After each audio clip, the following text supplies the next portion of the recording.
10월은 로마서를 본문으로 하여 치료법이라는 주제로 4번 설교하게 됩니다. 오늘은 그 첫 번째 말씀으로 죄인들이 원하는 것을 얻을 때라는 제목으로 말씀을 전하겠습니다. 로마서는 복음이 뭔지 구체적으로 말씀해 주는 성경입니다. 여러분, 복음은 이 땅에서 우리가 들을 수 있는 소리들 중에 최고의 소리요, 또 가장 복된 소리입니다. 그래서 누구든지 복음을 듣고 그 복음을 마음에 새기면 변화가 일어납니다. 삶이 바뀌어집니다. 그 대표적인 사람이 이 로마서를 쓴 바울입니다. 바울은 우리가 잘 아는 대로 예수님을 박해했던 폭행자였습니다. 폭도들에 의하여 돌에 맞아 머리가 깨지고 온몸이 피투성이 된 채로 죽어가는 서대반을 곁에서 지켜보면서 그 돌을 던지는 그 폭도들의 옷을 맡으면서 이 서대반의 죽음을 당연하게 여겼던 자가 바로 이 바울입니다. 그랬던 그가 서대반이 믿었던 예수님을 만났습니다. 그리고 그 복음 앞에 꼬꾸라졌습니다. 그리고 자신의 죄를 철저하게 회개했습니다. 복음을 만난 이후에 그의 삶은 완전히 달라졌습니다. 180도 바뀌었습니다. 그의 영혼은 죽음에서 생명으로 옮겨졌습니다. 그의 신분도 마귀의 자녀에서 하나님의 자녀가 되었습니다. 그의 삶도 자기의 의를 드러내며 자기 영광을 위하여 살아가던 삶에서 하나님의 의를 드러내며 하나님의 영광을 위하여 살아가는 삶이 되었습니다. 바울을 이렇게 변화시킨 것은 복음입니다. 바울은 복음으로 변화된 자신을 보면서 이 복음을 전하기 시작합니다. 이 복음으로 인하여 자신처럼 변화될 수많은 사람들을 기대하면서 그런 소아시아와 유럽 전역을 다니면서 복음을 전했던 것입니다. 바울은 로마에 있는 그 교회 성도들에게 자신이 만난 이 복음을 전하고 싶어서 붓을들어 편지를 썼는데 그게 로마서입니다. 그래서 로마서는 복음의 책입니다. 로마서는 사람을 변화시키는 파워풀한 성경입니다. 올 10월에 저와 여러분은 이 로마서의 말씀을 통하여 복음을 다시 한 번 더 만나기를 기대합니다. 복음을 통하여 다시 한 번 더 저와 여러분의 삶을 점검하기를 원합니다. 복음을 통하여 다시 한 번 더 저와 여러분의 삶이 복음에 이끌려가는 그런 삶이 되기를 기대하는 것입니다. 복음을 알고 복음을 위한 삶을 사는 것만큼 최고의 삶은 없습니다. 복음을 알고 복음을 믿고 복음을 드러내는 드러내면서 사는 삶만큼 가치 있는 삶도 없습니다. 그래서 복음이 최고입니다. 하나님의 자녀된 우리에게 복음이 가장 가치 있고 가장 소중한 진리입니다. 자, 그런데 문제는 성도된 우리가 복음이 뭔지 모른다는 거예요. 여러분, 복음이 무엇입니까? 여러분, 복음이 뭐예요? 오늘 본문에서는 복음이 뭔지 명확하게 소개해 줍니다. 우리 다 같이 하나님의 말씀을 봅시다. 16절 같이 읽겠습니다. 시작. 내가 복음을 부끄러워하지 아니하노니 이 복음은 모든 믿는 자에게 구원을 주시는 하나님의 능력이 됨이라. 먼저는 유대인에게요 그리고 헬라인에게로다. 아멘. 자, 16절에 보면 복음이 뭔지 명확하게 정의해 줍니다. 복음은 모든 믿는 자에게 구원을 주시는 하나님의 능력입니다. 한번 따라합시다. 다 같이 한번 읽겠습니다. 시작. 모든 믿는 자에게 구원을 주시는 하나님의 능력. 자, 이게 복음입니다. 모든 믿는 자에게 구원을 주시는 하나님의 능력. 그렇다면 어디에서 구원을 주시는 것일까요?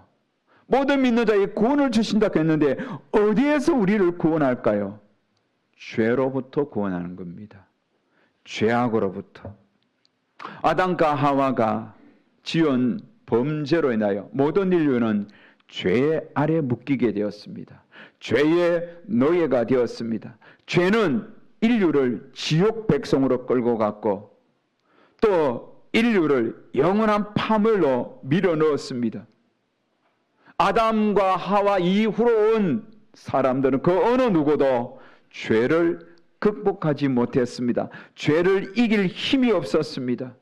우리 인간이 가진 착함도 죄는 못 이겨요. 우리의 도덕적인 삶도 죄는 못 이겨요.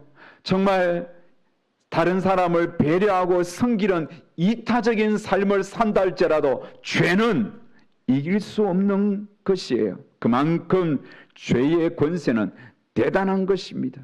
그래서 이 죄는 결국은 인간을 지옥으로 끌고 가는 거예요. 파멸로 끌고 가는 거예요.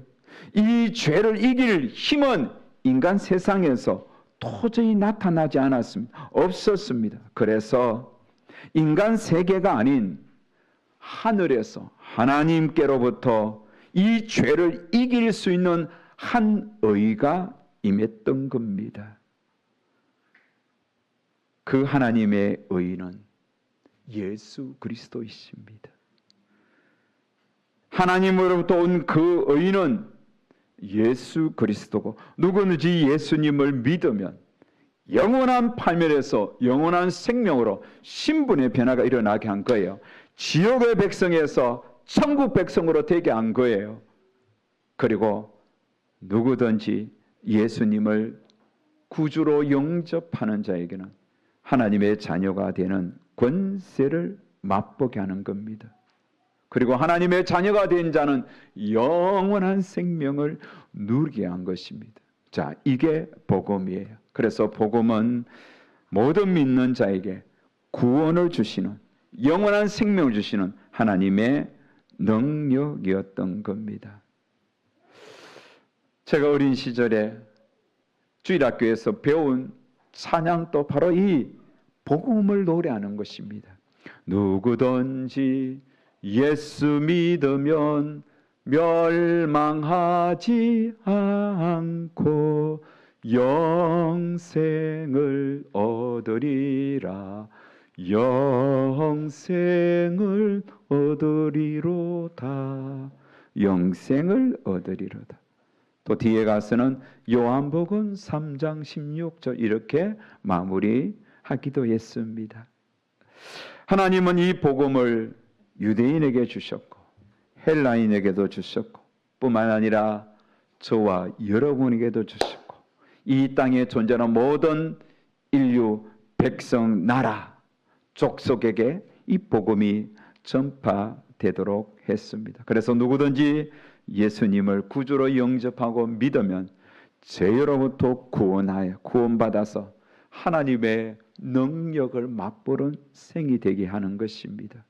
여러분, 이렇게 예수님을 내 인생의 주인으로 모시고 내 마음의 주인으로 모시면 사람이 바뀌어져요. 사람이 바뀌어지니 삶도 바뀌어지죠.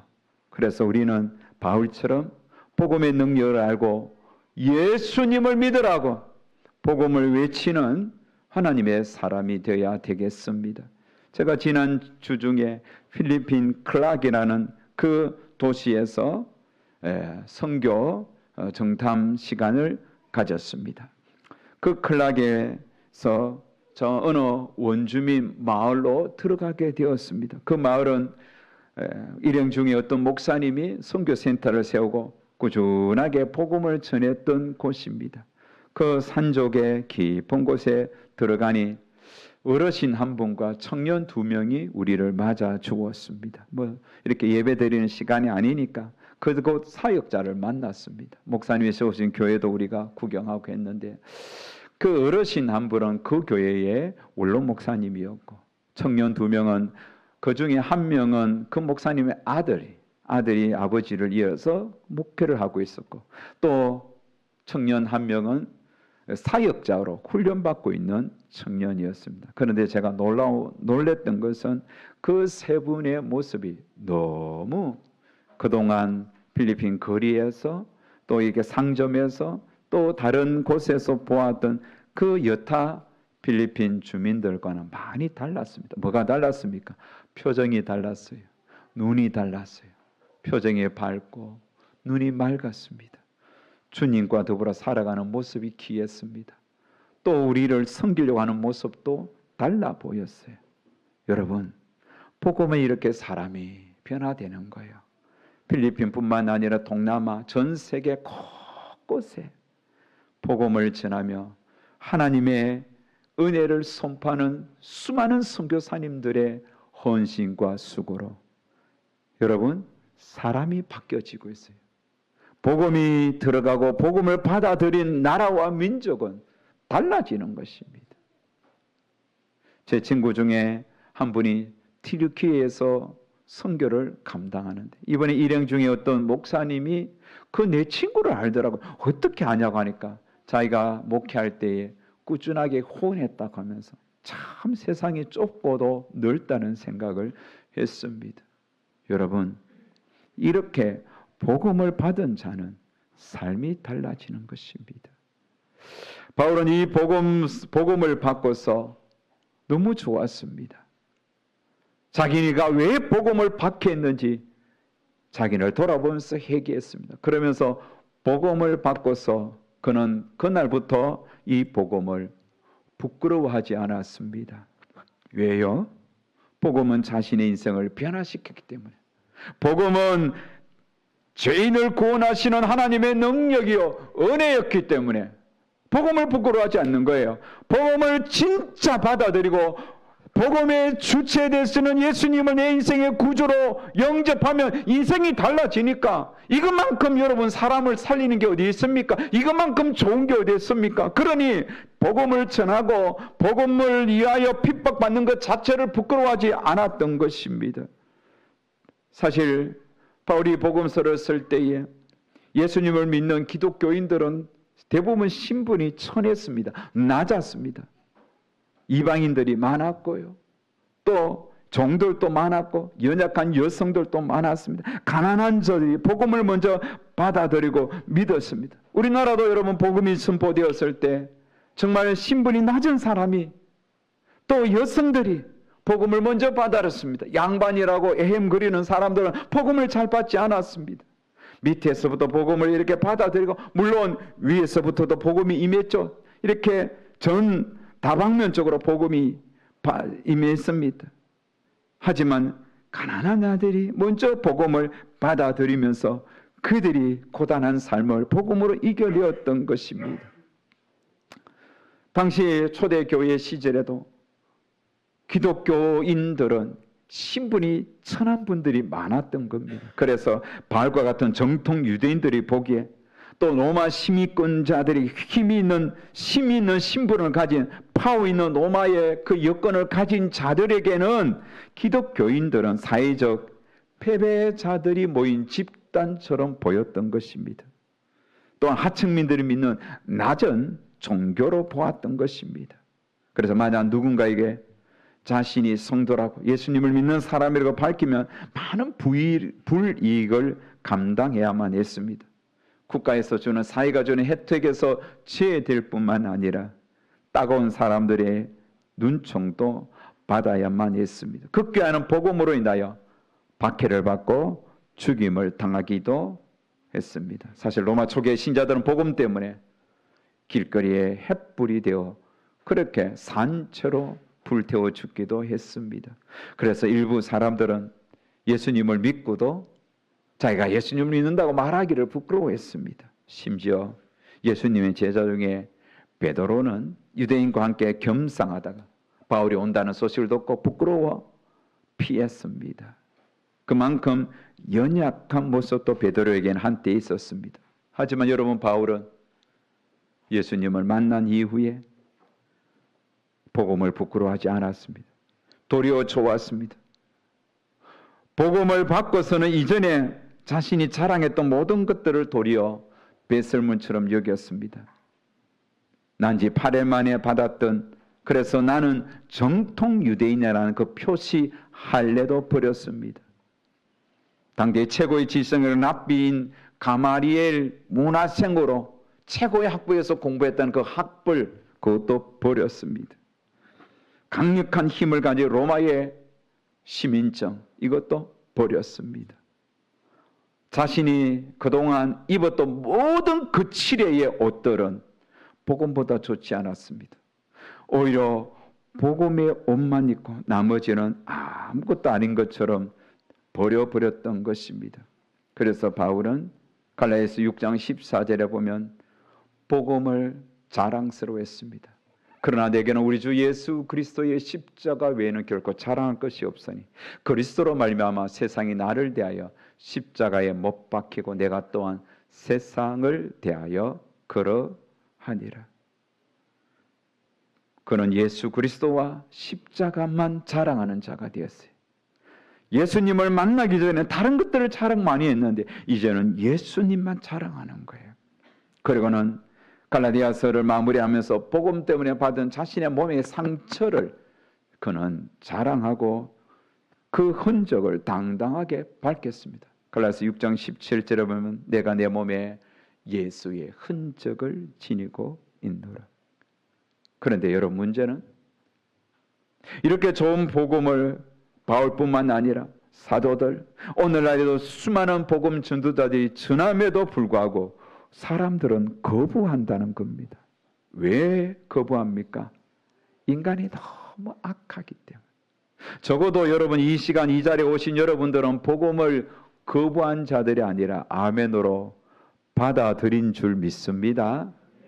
여러분은 그래도 여러분 착한 사람이에요. 복음을 받는 사람은, 복음을 받고 주 앞에 나온 사람은 그래도 착한 분들이에요. 세상에는 너무 악한 사람이 많아요. 그래서 복음을 전해도 복음을 거부하는 거예요. 복음을 거부한 사람들에게 하나님은 몇 번씩이나 기회 주면서 복음을 전하게 하고 복음을 받게 하고 복음을 통하여 변화되기를 기대하면서 하나님은 다가갑니다. 그래도 사람들은 너무 악하기 때문에 복음을 밀어내는 거예요. 밀어내는 거예요. 그렇게 해서 복음을 거부한 사람들에게 하나님은 최후에 경고했습니다. 복음을 나는 듣지 못했다고, 나는 복음을 알지 못한다, 하나님의 존재를 나는 듣지 못해서 알지 못했다고 핑계하지 못하도록 하나님께서 하나님을 알만한 것들을 이 세상에 허락하셨습니다. 자, 로마서 1장 20절 말씀 다 같이 읽습니다. 시작. 창세로부터 그의 보이지 아니하는 것들 곧 그의 영원하신 능력과 신성이 그가 만드신 만물에 분명히 보여 알려졌나니 그러므로 그들이 핑계하지 못할지니라. 자, 하나님은 만물을 통하여 하나님의 능력과 신성을 허락하셨습니다. 아름다운 자연을 보면서 하나님의 위대하심을 노래하게끔 했습니다. 이것은 하나님께서 모든 인류에게 주신 공통된 마음입니다.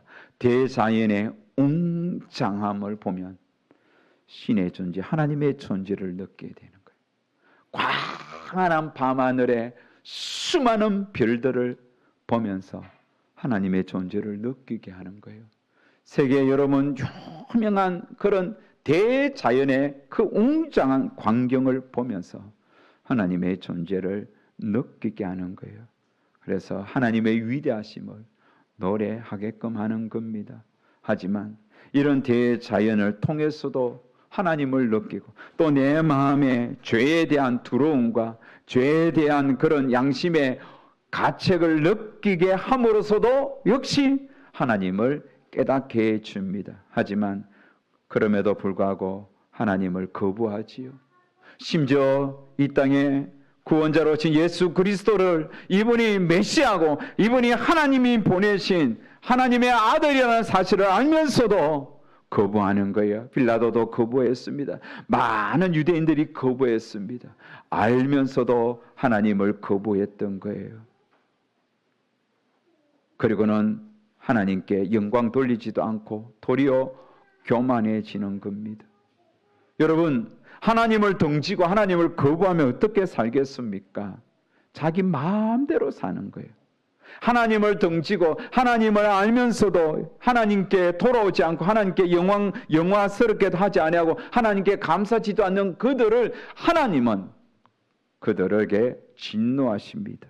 그리고 심판하시는 거예요. 하나님의 심판은 다양한데 하나님께로 돌아오지 않고 하나님을 거부하는 자들에게 하나님이 내려준 심판은 로마서 1장에는 한 가지 심판인데 그 심판이 무엇입니까?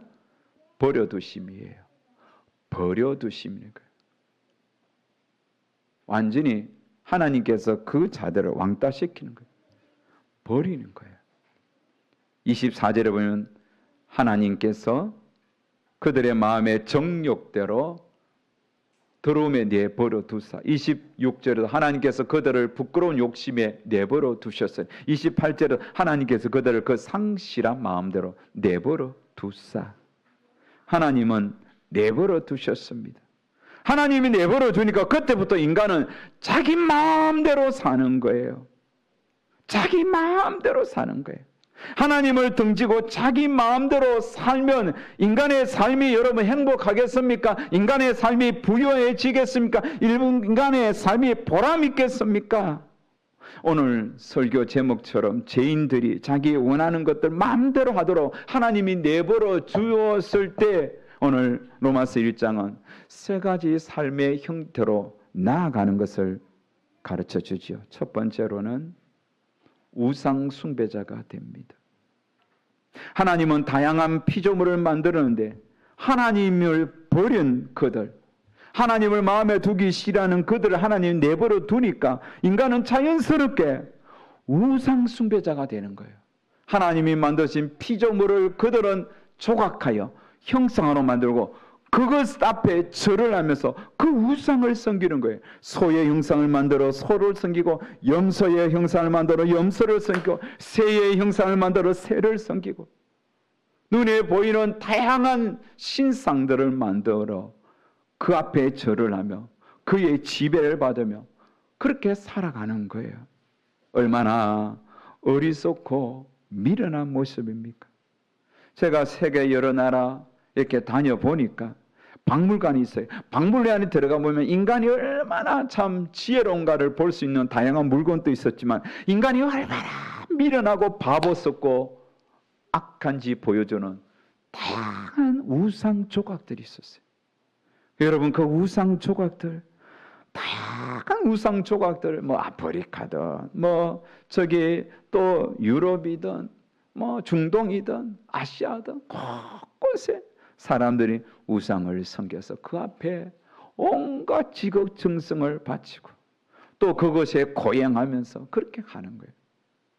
작년에 올 초전 말레이시아 그 가보니까 높은 막 수십 메타 되는 불상을 거기에 세워놓고 거기에 사람들이 오르락내락거리고 인도에 가보니까 그 힌두교 사원에 그 살아있는 염소의 목을 치면서 크게 제물을 바치면서 그 신전 힌두교 신전 주변에 피비린내가 자욱하게 나는 거예요.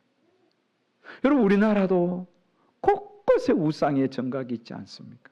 산세 좋은 곳에는 다 우상이 있는 거예요. 거기에 사람들이 절을 하고 소원 성취를 빌잖아요. 하나님을 등진 인간들을 내버려 두니까 다 우상을 섬기는 거예요. 두 번째로 본성대로 살아가는 거예요. 인간의 본성이 뭘까요? 여러분 한번 곰곰이 생각하면서 우리 인생의 본성이 뭘까요? 죄를 짓는 거예요. 가만히 놔두면 우리 인간의 마음에 악한 잡초가 자라는 거예요. 여러분 사람이 다니지 않는 그 빈집 보세요.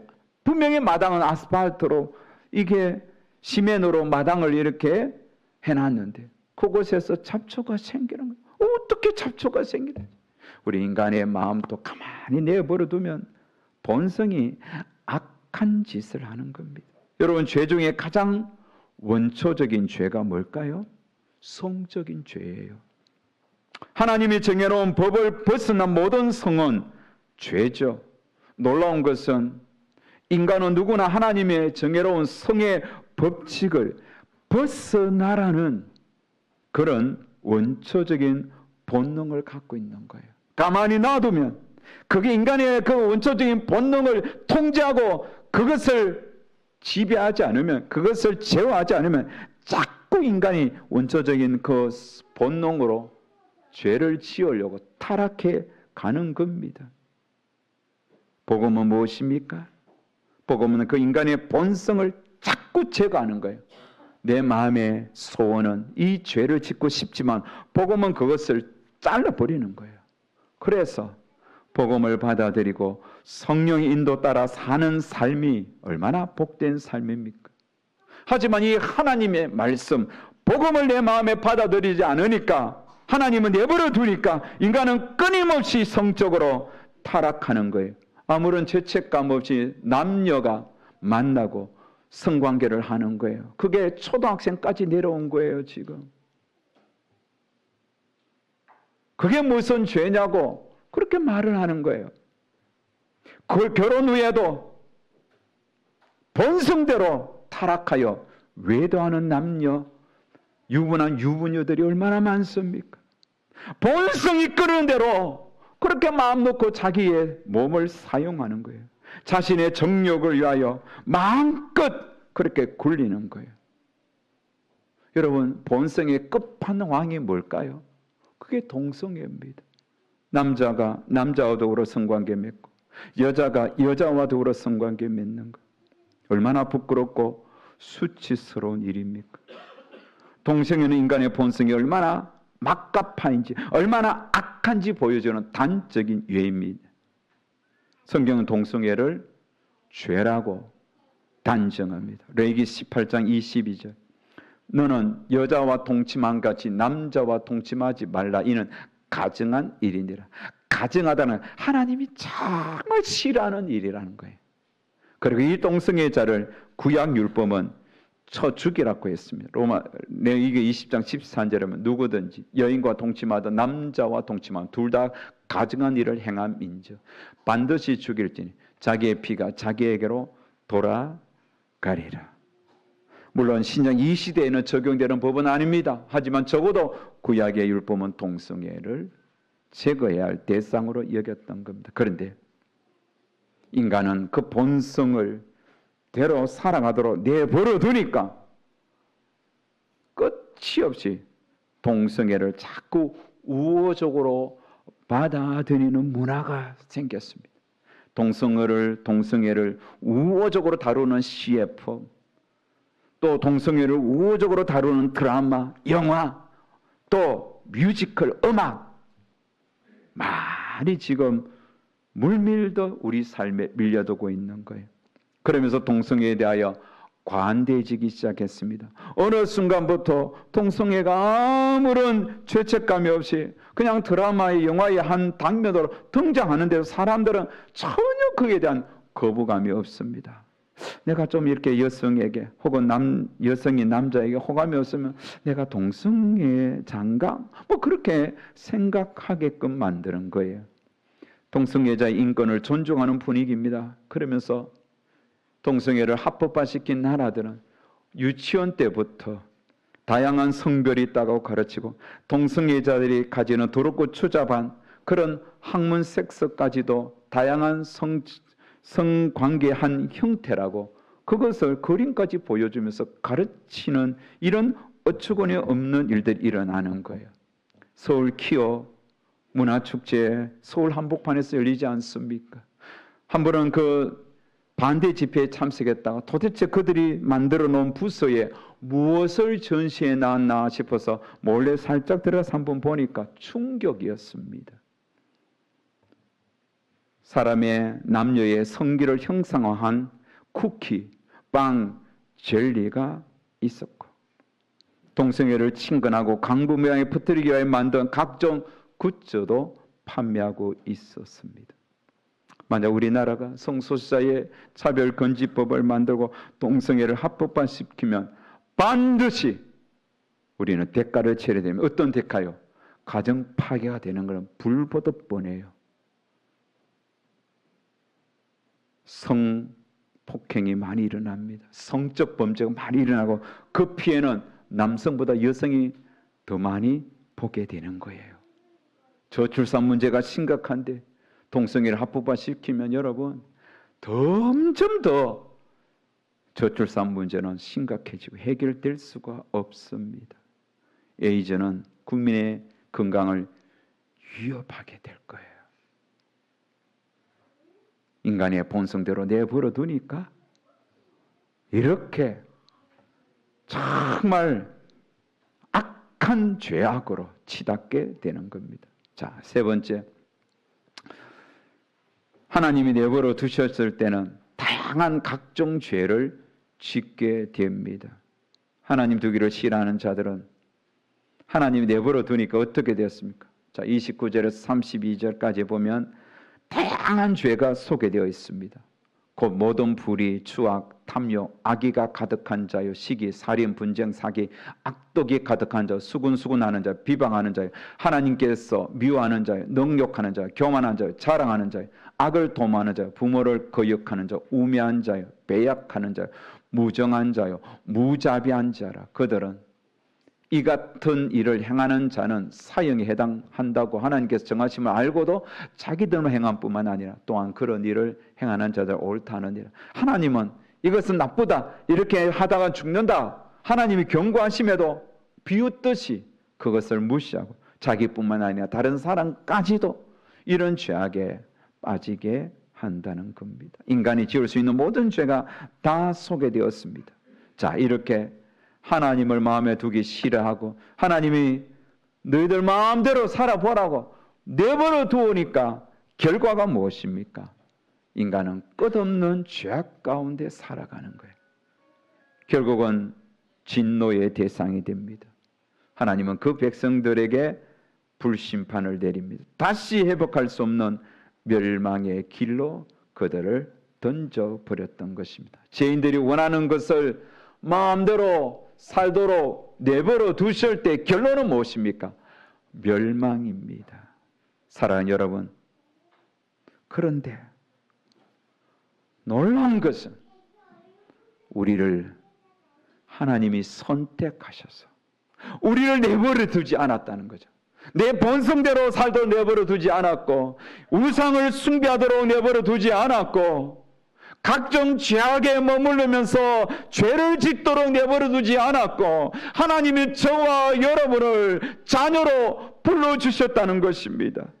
하나님을 마음에 두고 섬기면서 살아가겠다는 것입니다. 내 과거는 그렇게 우상숭배자였는데 내 마음대로 살았는데 하나님께서 한량없는 은혜를 베풀어 주셔서 오늘 우리가 이렇게 하나님을 믿으면서 살게 해 주셨다는 것입니다. 이 얼마나 큰 은혜요, 얼마나 놀라운 자비입니까? 하나님의 크신 자비와 긍휼을 우리에게 부어주셔서 우리로 하여금 우리가 지은 각종 죄에서 자유를 얻게 해주셨던 겁니다. 그래서 오늘 우리는 탕자처럼 이렇게 주님 품 안에 돌아와서 아버지의 집에서 영원한 안식과 영원한 기쁨을 누리고 오늘 말씀을 들으면서 내가 살아가야 할 삶의 방향이 이 복음을 믿고 복음을 가슴에 품고 복음을 전하면서 살아야 할 삶인 것을 깨닫게 된 것, 이게 얼마나 놀라운 은혜입니까? 사랑하는 여러분, 이 시간 이 자리에 앉아 있는 것에 감사합시다. 할렐루야. 예수님 믿게 하신 것 감사합시다. 뿐만 아니라 앞으로 더 잘 믿읍시다. 내 생에 끝나는 그날까지 복음 안에 머뭅시다. 복음을 벗어나지 마시고 예수 믿고 예수님을 잘 따르고 또 예수 믿지 않는 자들에게는 예수님을 전하면서 끝까지 이렇게 믿음의 길 걸어갑시다. 우리를 하나님의 자녀로 불러주시고 또 하나님의 백성으로 살아가게 된 것, 전적인 하나님의 은혜입니다. 이 은혜를 가슴에 품고 우리 모두 남은 생 힘있게 살아가시길 주의 이름으로 축복합니다.